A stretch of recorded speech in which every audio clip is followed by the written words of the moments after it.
take a drunk one? The way she looks.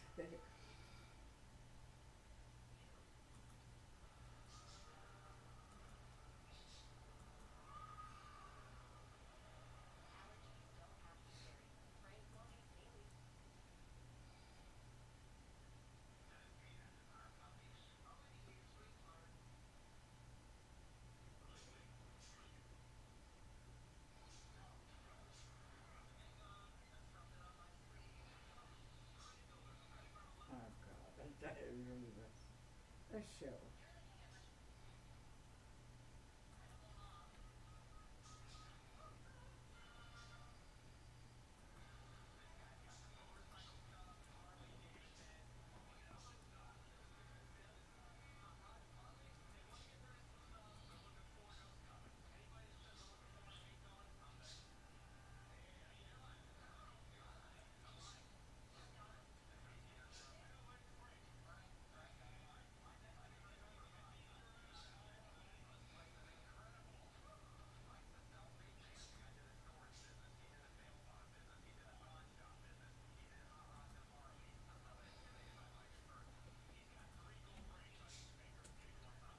When he's wearing a wig, like, what's that, to keep your hat down? You can tell that old man's wearing a wig, it's so cheap, and doesn't match his damn head. No, no sideburns either. Alright, let's do this shit.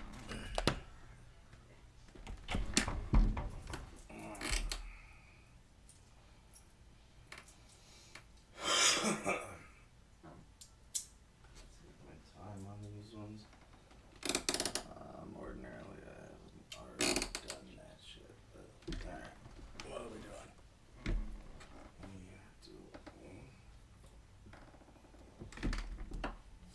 Today is, we're focusing on loss today, right?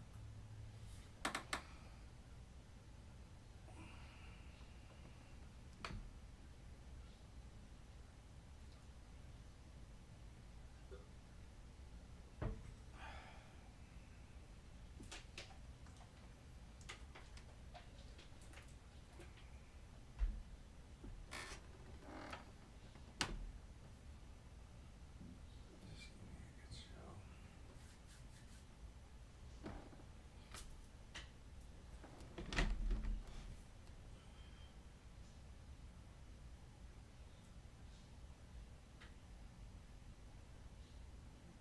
Throw the towel and bury it for the cleaning.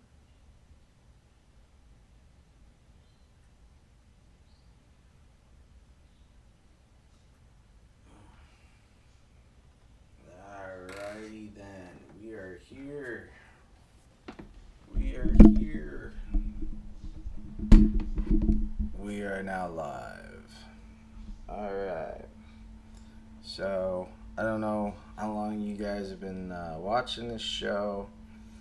If you've ever actually seen an episode of it, you would know I start every episode the same exact way. Pretty much, I give you about 5 minutes to come on in. If you don't jump in by then, alright, I get the show on the road. Now, somebody asked me once, why is it that I constantly smoke on my show? And the answer is pretty simple. I am a marijuana advocate. I've been a marijuana advocate since the war on drugs became real to me. This was at a pretty young age. I believe I was around 10 or 8 when it started for me. I was already the kid that basically I was already the only kid that would steal his dad's cigarettes and smoke them, outside. And like, I want to say I was in about 5th or 6th grade. My daughter is 10 going on 11, and she's the same way. Yeah, not that she smokes at all. I mean, she just, I'm just saying she's a very open-minded girl, and I'm very proud of that of her. And she doesn't really have a stance on anything that she doesn't quite understand yet. And so it's funny that at her age, I was the kid that stole my dad's cigarettes, brought them to school, smoked them. People considered me to be cool. Honestly, I did it because I wanted to look cool. I'll be as honest as there's no reason to lie to you guys, especially if you guys are gonna watch this show. There's no reason for me to lie to you guys. I'm never gonna do that. If I'm forced between a lie and the show, I will reveal anything that I think you guys should know. And if it involves this show, couldn't care less who takes it down. I'll find another way. We all do. We all adapt and we all continue. You know, kind of like in the line in Collateral. I'm a big movie buff. Just throwing that out there. So anytime you guys want to jump in on movies, let's do this. Like I'm one of those guys that just fucking loves movies, loves critiquing them, loves breaking them apart. Even if I like the movie, I'm still gonna tear it to shreds. Like when it comes to detail, there are very few and far between shows that can catch my attention and really get me going. So to start off my show, I always start off the same way. So, all right, let's get thinking.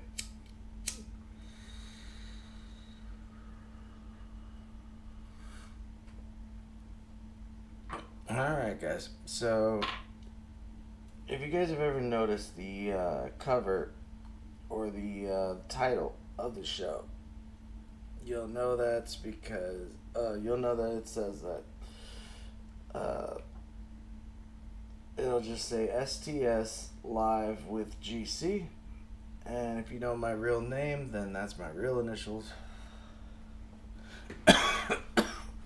But God honest truth is I didn't know what to place myself under. I didn't know if I wanted to continue the whole Mexabam thing. I do this Mexabam stuff on TikTok, and the reason why I go under Mexabam is simple. It's just for the last, I don't know, 12, 13 years of my life. Let's say 15 years. I have constantly been called Bam Margera or been asked if I'm Bam Margera. I don't think I look anything like him, so don't think that I'm making this shit up. I am not. I don't think I look like Bam Margera at all, especially now. That guy's going through a lot of problems, and we all wish the guy a healthy life, but it just doesn't seem like he's gonna be. I don't want to say that, but at the rate he's going, I don't think he's gonna be in the spotlight much longer. I really hope he gets better, gets the help he needs. I don't even know the guy, but I know the guy doesn't necessarily come from humble beginnings. He had more money than I ever did, especially as a child. Living that CKY lifestyle because, I mean, you had the money for it. So let me just go ahead and say that I have nothing against him. When he was in Tony Hawk's Pro Skater, I even played as him a few times because I liked his name. And the whole CKY thing, back when the internet wasn't as prevalent and wasn't as necessary as it is today. We all used to exchange, tapes. And I remember I still have a couple, like, even bands had tapes. And when I say tapes, I don't mean cassettes, I mean like videotapes, like VHSs. And, that's nothing new. Bands have always been doing this. But this was a way for us to get, stuff from like the East Coast or West Coast, that got famous. This is how we found out about it. If it wasn't on TV or in the music videos, we would find it by getting tapes. So I discovered, I want to say I discovered CKY in '97, and I got into, I want to say, you know what? I want to say in 1998, I got into CKY videos and Slipknot. Slipknot was doing the Ozfest tour and was really just like blowing people away. So I managed to get a hold of the tape that was called Welcome to Our Neighborhood. And if you're a Slipknot fan, you know what I'm talking about. If you're a maggot, I'm sure you got it. I have it in a box right below this computer. So,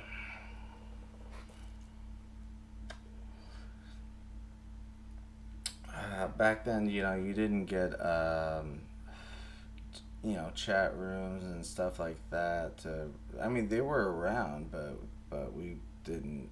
I never had one when I was a kid, and when I was a teen in '98. I got most of my info from magazines, rock and roll magazines, and it's really depressing now that the only thing left is Musician's Friend and Guitar World, Metal Hammer, but really just Rolling Stone is like that seems to be it. If you go to a Barnes and Noble, that's pretty much all you seem to find anymore, which is really, it's disappointing because there was so much to offer to us when we were growing up. There was. I still have that poster in a closet somewhere, and it's my first Slipknot poster I ever got. I got it from a Hit Parader magazine, and they had gotten some sort of award.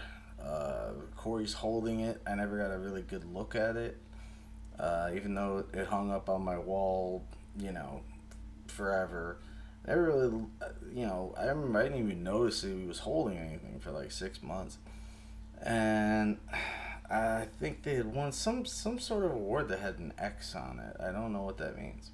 It wasn't XM radio because that wasn't even a thing yet, but it had like, I want to say 2 X's on it.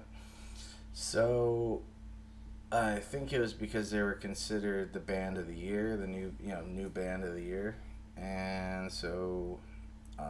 What was great about those Hit Parader magazines and Circus magazines was that you had plenty of locker wallpaper.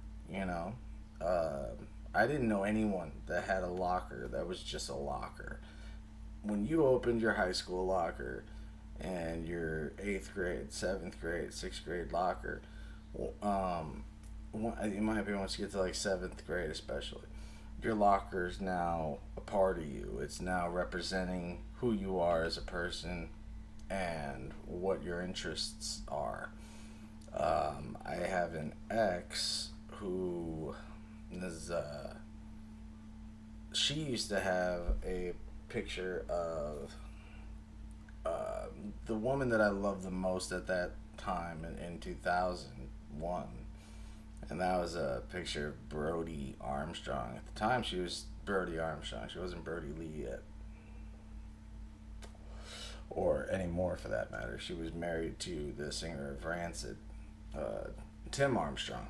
I've never met the guy. I don't want to call him a wife beater or anything like that. I've heard people say that. But, people's personal lives are just that. They're personal. So I was a big fan of the Distillers, and her face was just always on my mind. Mainly because, I'm just hormone driven teenager.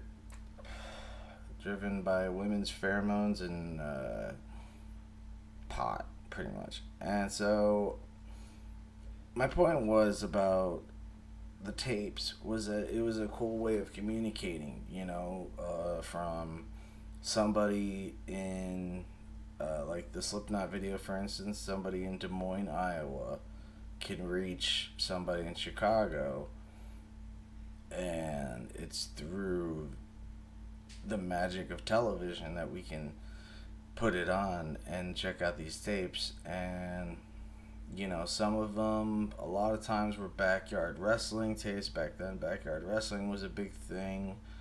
98 was a very strange year. That was when we had the yo-yo fad started coming back. People started playing with yo-yos again. It was really cool. I still will fight this till the day I die.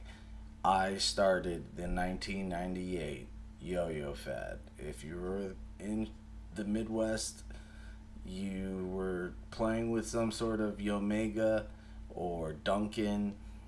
That was because of me. I started that. I'm not joking. I went to a dollar store. My sister felt bad because my parents were. I grew up in a very angry household, and let's just say it was a very angry, loud household. So my sister, she caught up with me. I had left the house. I couldn't take it, and I kind of just ran away to the park and just got on the swings. And rather than asking me to get off and asking me anything, she just sat on the swing next to me, and it always mattered. It always was a big deal to me. And then she took me to the new dollar store that had just opened up around, this is like Lawrence and Whipple. So we had gone to this little, it looked like one of those old bodegas that you see in New York. Nothing really to offer, and this was supposed to be a new store, and it looked very clean. It looked very white, the walls, but like you can tell it was a fresh coat of paint, but there was nothing really there. It was a very empty store, and they had opened up like 2 weeks before that, so I don't understand how they could just have nothing in it. But maybe it was a front, maybe it was a money laundering scheme, for all I know.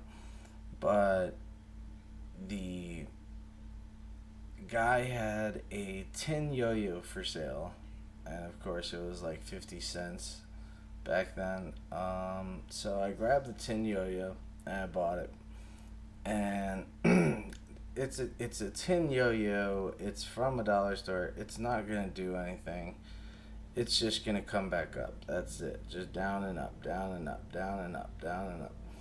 And so after that, I decided to go big or go home. So we went to Walgreens and I got my first Dunkin'.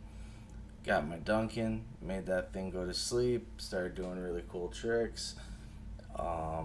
After that, my little group of friends thought it was so cool, and they all were all fighting over the stupid yo-yo.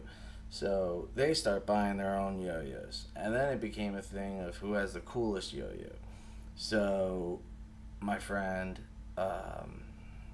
Axel at the time, he had bought this dope. It looked like a Goodwill or Goodyear tire, and I'll never forget it. It was like that. It looked like a tire, and when you threw it and made it go to sleep, it had a spinner on it, and it was probably the coolest shit I've ever seen. I don't know where he got this thing. He refused to tell us because he didn't want anyone having what he had. He was that kind of kid. He was a kid that would get like the coolest shit, and my brother Casey and I, we didn't have anything. We were brothers out of the street, you know. And so we dipped over to another Walgreens, and a couple more yo-yos happened to fall off a truck, and we suddenly had the new Yomegas that lit up and did these cool things. And I go to school one day, and the school is packed with people with yo-yos, and I'm like, dude, I've been doing this for like a week now. When did people start buying yo-yos? And it just grew and grew. Suddenly I see the sixth graders with it, or yeah, and then I saw the eighth graders even having one. I was in seventh, and I was like, this is amazing. So I go home, and there's a goddamn commercial for yo-yos, and I'd never seen one. I mean, you have to remember, from 87 to 98, I'd never seen a commercial for yo-yos, ever. And suddenly they had this kid, back then everyone had the stupid frosted tip hairdo, the boy band kind of look, and yeah, they're shilling yo-yos at me, and I'm like, what? I started that. So if you're a woman and you are even decent looking, I will, if you see me at a bar and you're alone, I'm gonna sit next to you, buy you a drink, and that is going to be my pickup line: is, hey, my name's Useless, and I started the yo-yo fad of 1998. And it's always funny how they react. They always have a great response. It's always something like, and that's what you're trying to pick me up with. It's like, yep. So my experience with the yo-yo fad and all the shit that went with it was really more of a it's amazing what can come out of school, and it's amazing how easy it is to set a trend, I guess I should say. That's in like a bullet point, that's pretty much it. It's amazing what just a little bit of influence and a lot of kids, that can change so many things. Back then we used to go hang out at like a coffee shop, and there would be like four of these girls that we liked, and they'd be playing Spice Girls really loud and stuff, and it was weird. It was like a teenage life that we had already been teenagers. We felt 16, 17, but we're 12, 13 years old, for barely, one of us was just turning 14, and that's how we lived. We always hung out with older people, so we grew up quickly, and yeah, we didn't know what sex was, so we weren't necessarily hounding girls, but we did want to make out with them. That, to us, that was sex. And so when you're at the age of 13, 14, sex should be making out. That should be the highest goal that you're trying to reach at that age. It is so, that's, I've seen it go wrong, people, so please don't write me any hate mail about that, but it's very true. I've seen, I've had friends that were pregnant at 14, and it's never good. My intention was never to start talking about virginity ages, but I just wanted to make sure that I put as a point that, when you're 13, 14, 12, the most you should be concerned about is if I can kiss this girl or I can kiss this boy. That's it. And yeah, we grew pretty innocent like that. We knew other people that weren't as innocent. We knew what teenagers did at 16, 17. And of course there was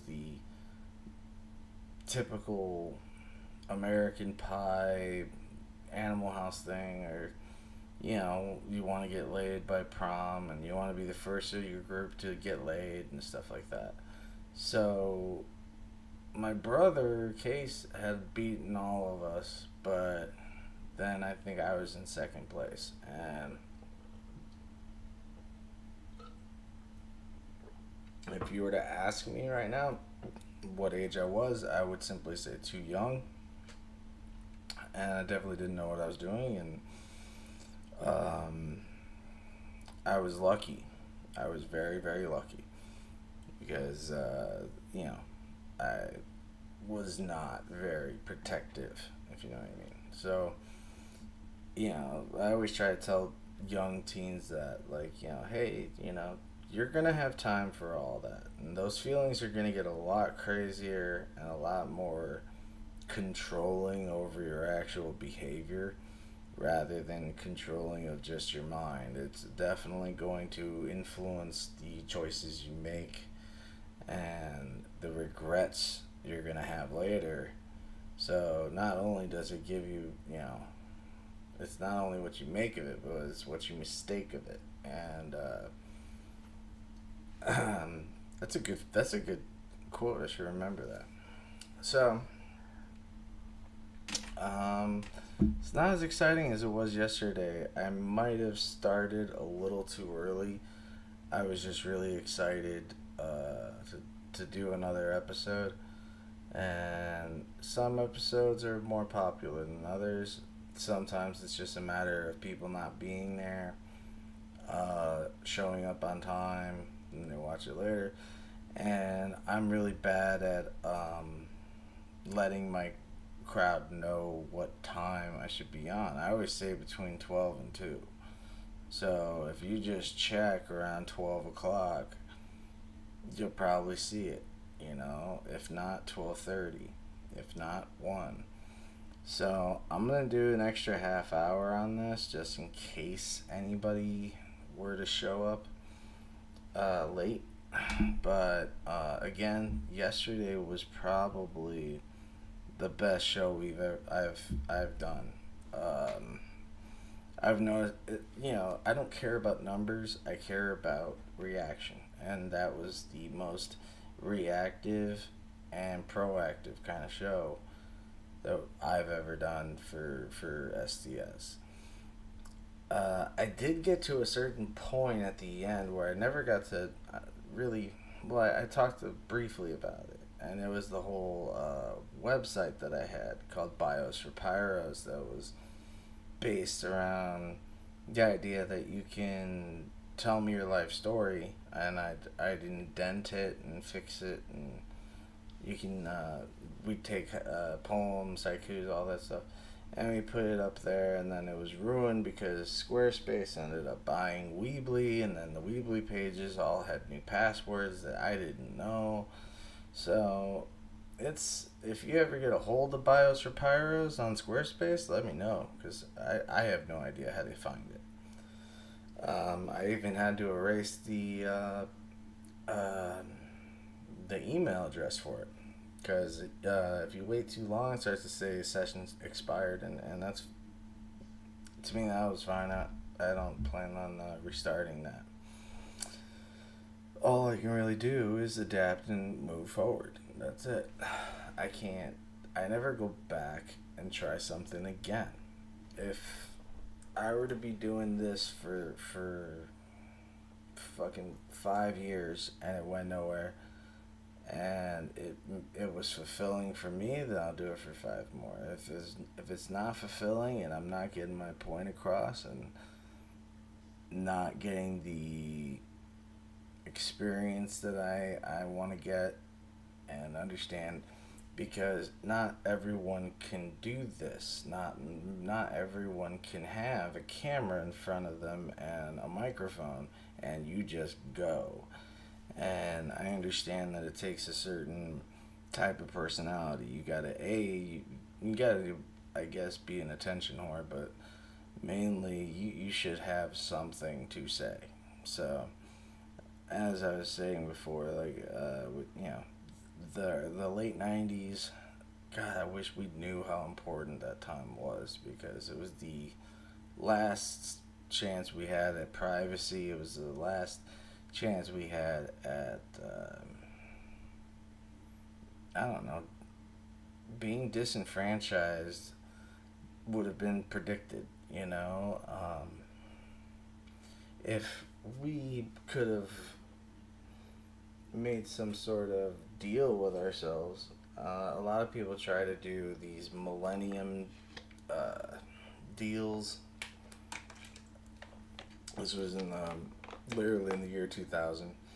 Year 2000. So,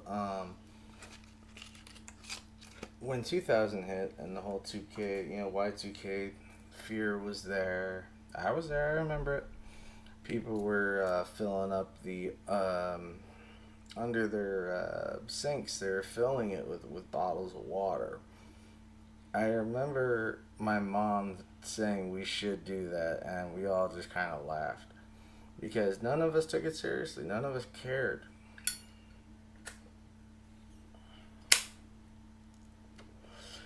It wasn't it wasn't in our nature to be afraid, and especially at that age, it was definitely not my nature to be afraid of something like that.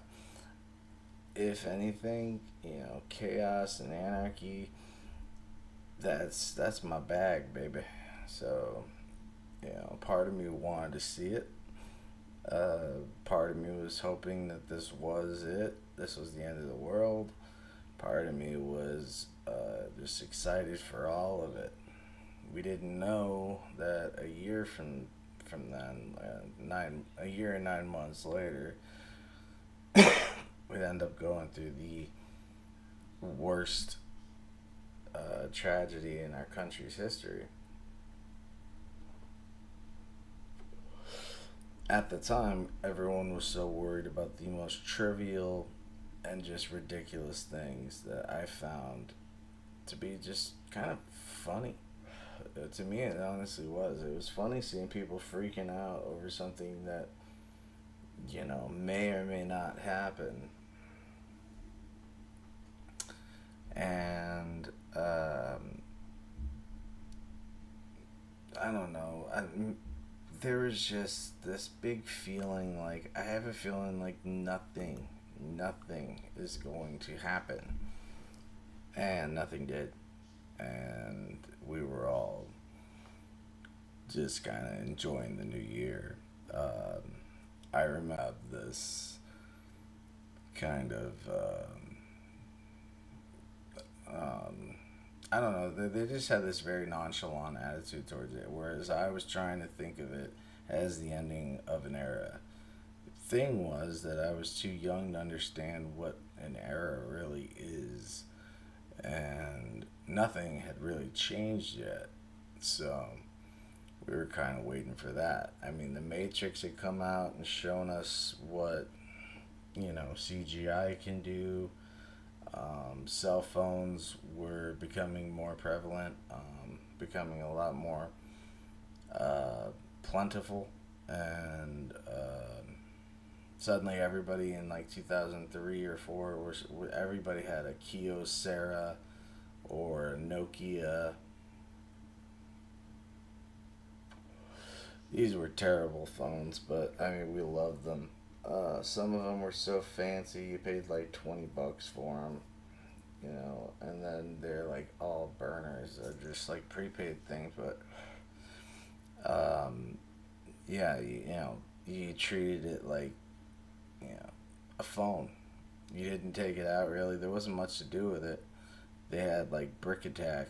That's about the only game that you could play, which is kind of like Pong, but it's like a one-player version of Pong. So, all right, we're almost at our end here. Maybe we'll come back.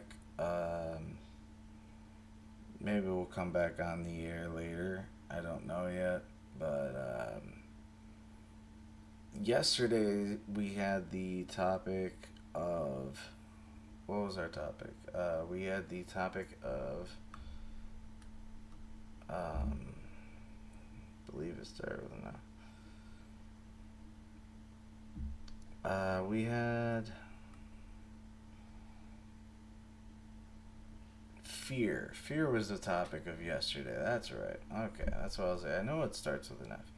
So fear was the entire topic of yesterday, and today I was gonna mention about loss, and so well, my point on loss is its inevitability, and there's a few different types of feelings. There's different types of emotions that we all go through, but there's a few like really big things that we all share, and one of those I want to say is loss. Loss is inevitable. It's unavoidable.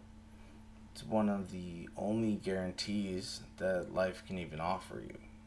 I have met men, women, living their entire lives without feelings towards hate, or in some cases I knew people that have never cracked a smile, like never had any real joy in their life. And then of course there's people that have never even had an orgasm.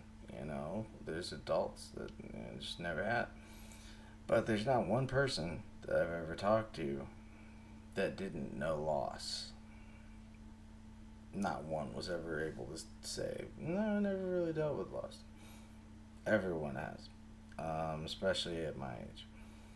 Once you get in your 20s, I think that's really where it starts. And then when you're in your 30s, you start hearing more and more. And by your 40s, I'd say a good chunk is gone. And as many as people, we fear so many things, but loss, the actual ending of someone or something that was so important to you, and having to continue on that life,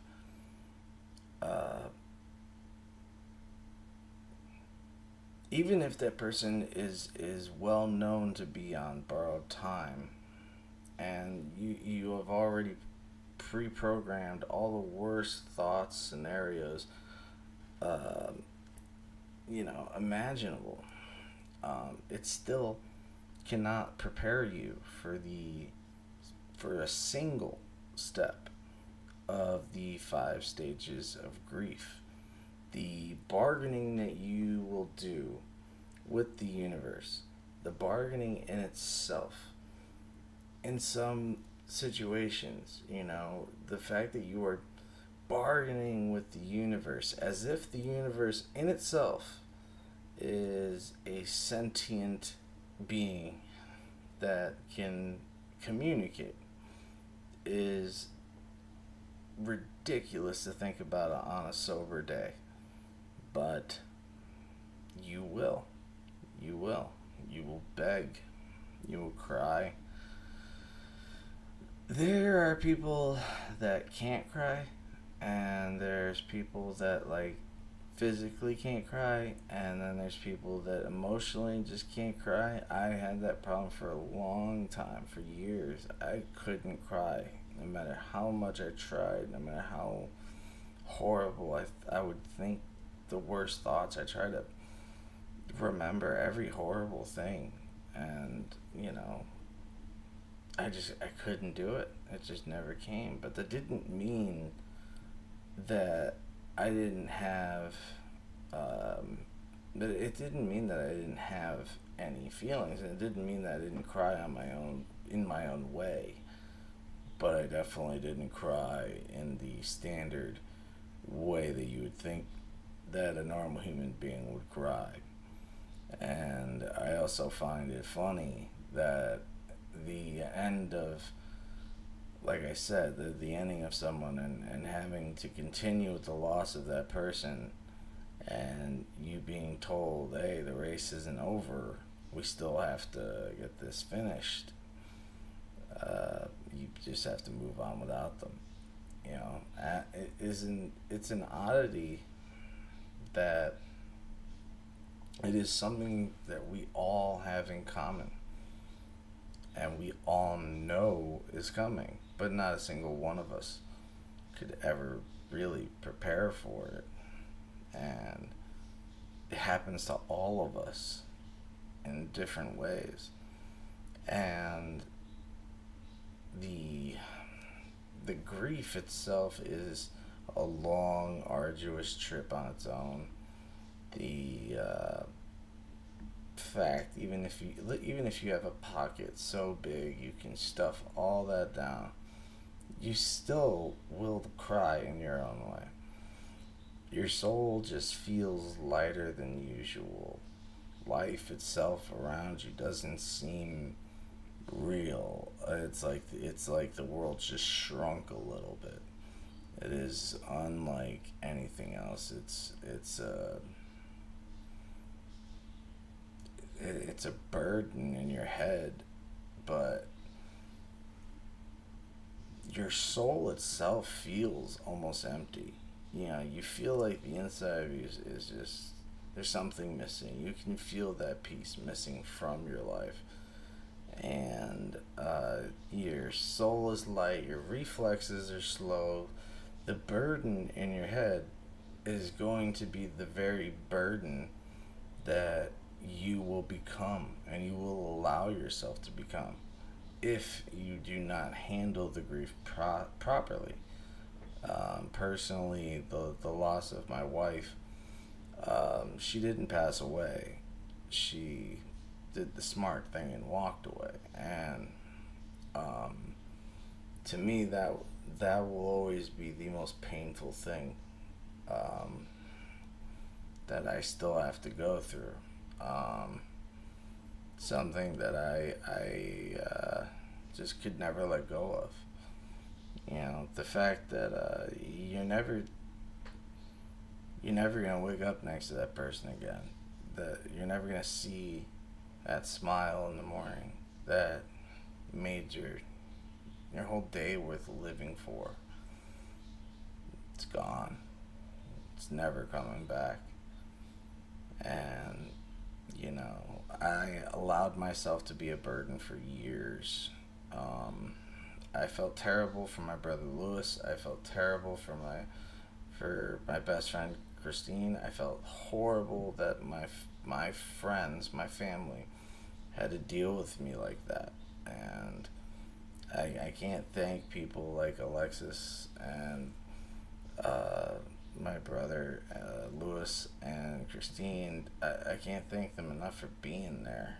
I mean, I was not okay, and I don't think I would have survived it without them, without having anyone to attach myself to attach my time to. I definitely don't think I would have made that. But when you think of it, we could never ask anyone for this. We could never ask someone to feel for you. You know, you could never ask someone or demand this natural pain. And with loss comes, even greater loss because, like I said, you can never ask this of someone. You can never actually think that someone else could feel that for you. But when you experience it and it's gone and you've lost that person, even if they're not passed away, they're just out of your life, that could be such a burden on you in itself that you yourself become a burden. You end up becoming what you hated.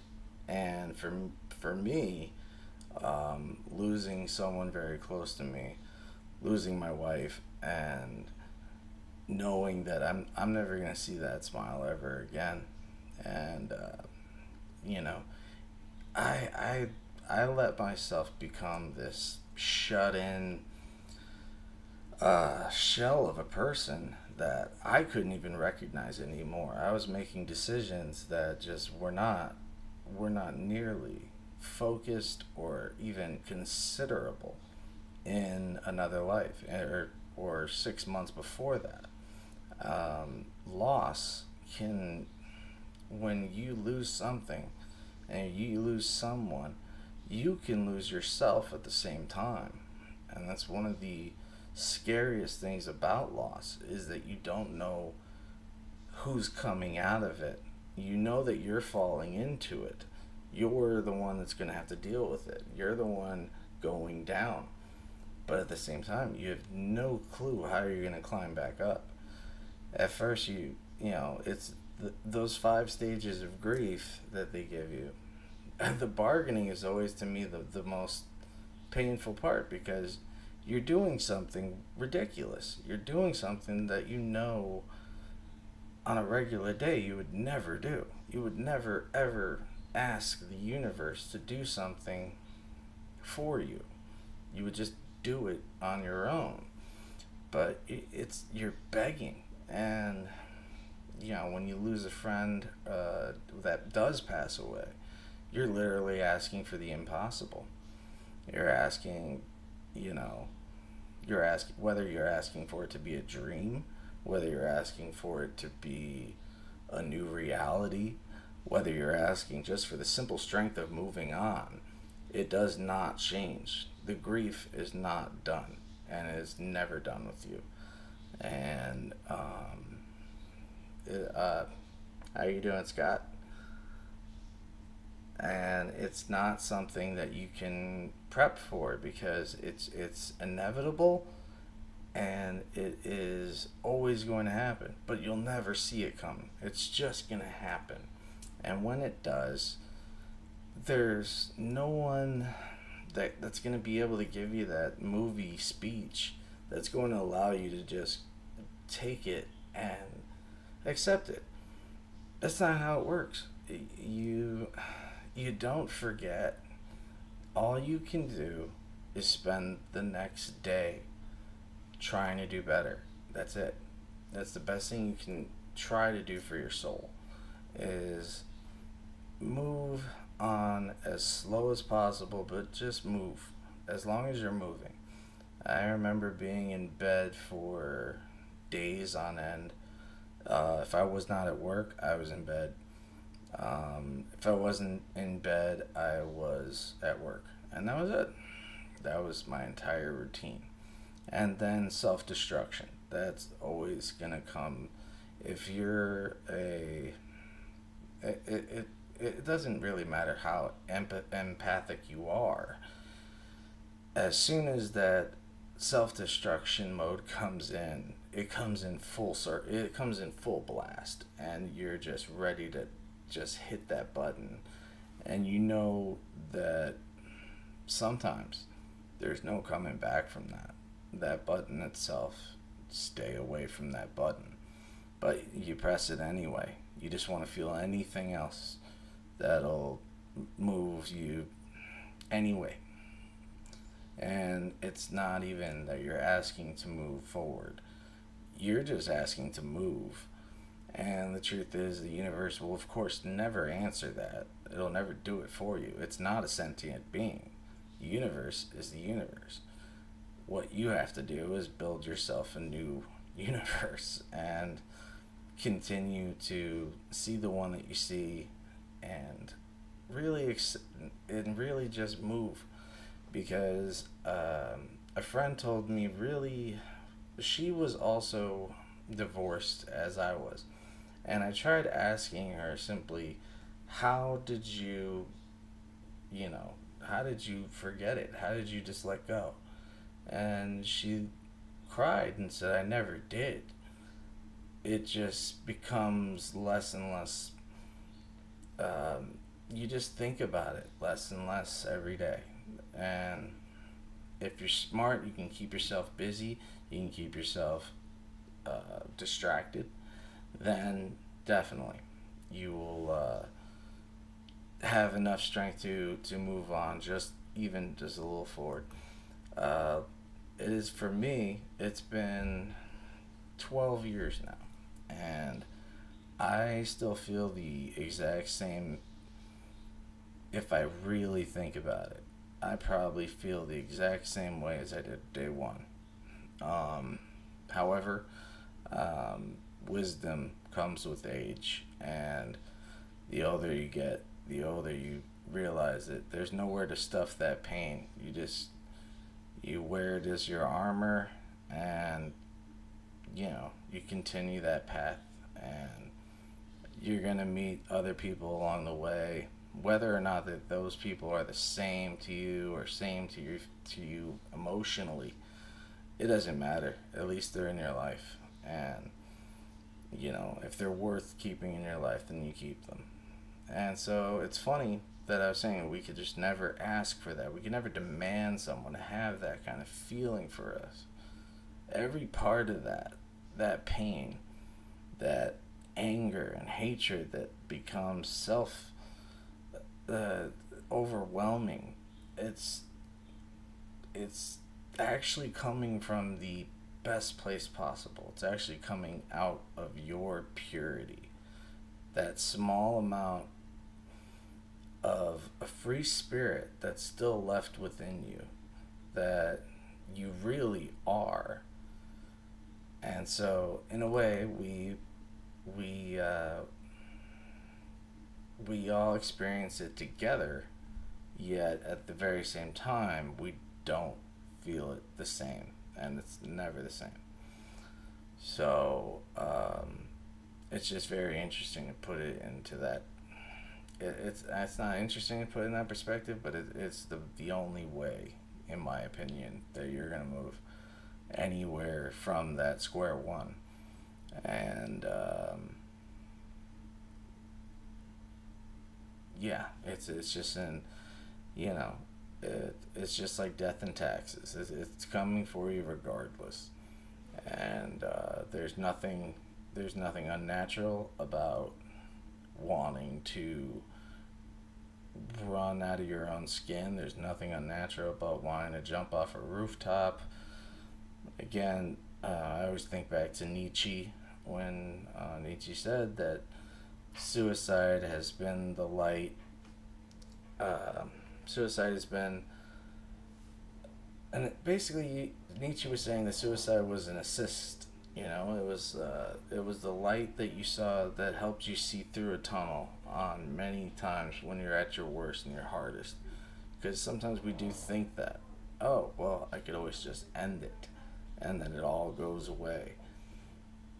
If if that is on the back burner, then there's something going on. You have something on the back burner.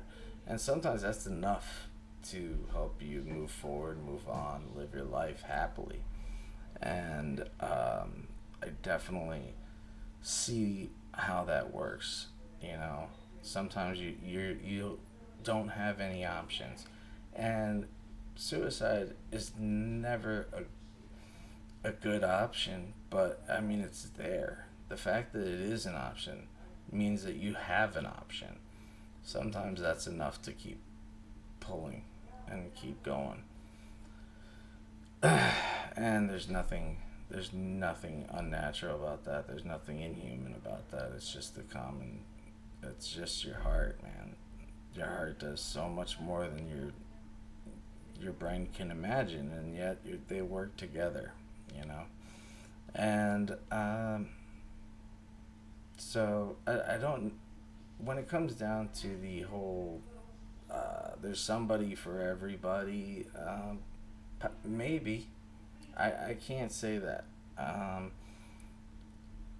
I've been alone. As I said, I got divorced 12 years ago, but I mean, romantically, I've probably felt alone for the last, I don't know, probably about 8 years. Um, we talked about this yesterday, but it's definitely true. I can honestly say that.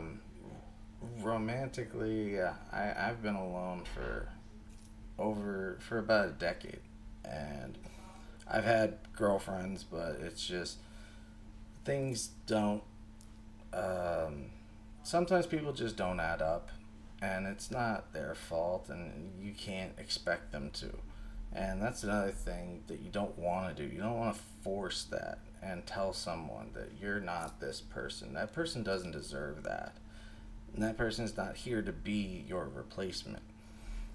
But we do it out of our own subconscious nature. And it's a horrible human trait, but it is not, again, it's not unusual. It's not totally abnormal. It's just a negativity that you need to get rid of. And so we're about to wrap it up. We're in the last couple of minutes. So thank you guys for watching the show. I think I started this about, yep, this has been an hour. Wanted to do an extra long show because we were talking about a specific topic that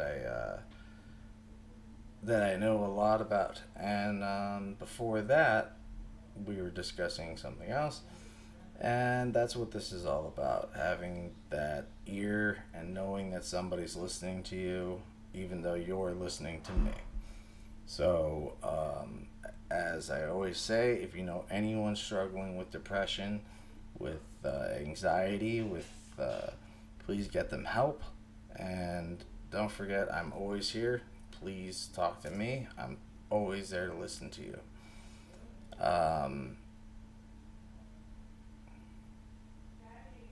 I think that's the best I can say. And leave the window. Thanks, Scott, for your input. I really appreciate that.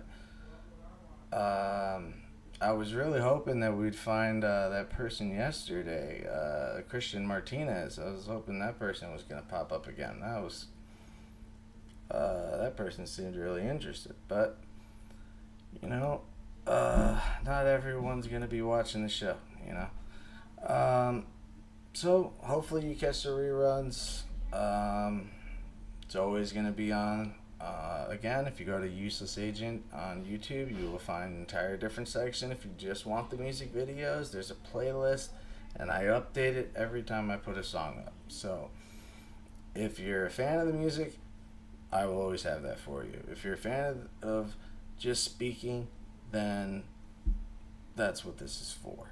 So, as usual, love you all. Thank you so much for the support. Thank you so much for everything that you guys do for me. The comments I get, the messages I get, some of them are extremely flattering, and some of them are just extremely moving, and thank you. I just can say thank you. This is not something I want to do to make people feel better. Well, that's not necessarily true. This was designed to be an open forum where people knew they weren't alone. And when I made Bios for Pyros, it was an open forum so people knew they were not alone. It is not for me. It is not for you. It is for all of us.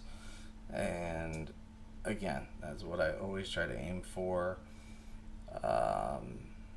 So yeah, we will be back tomorrow, 1 o'clock. We'll do tomorrow at 1. Love you all, and as always, I will catch you on the other side.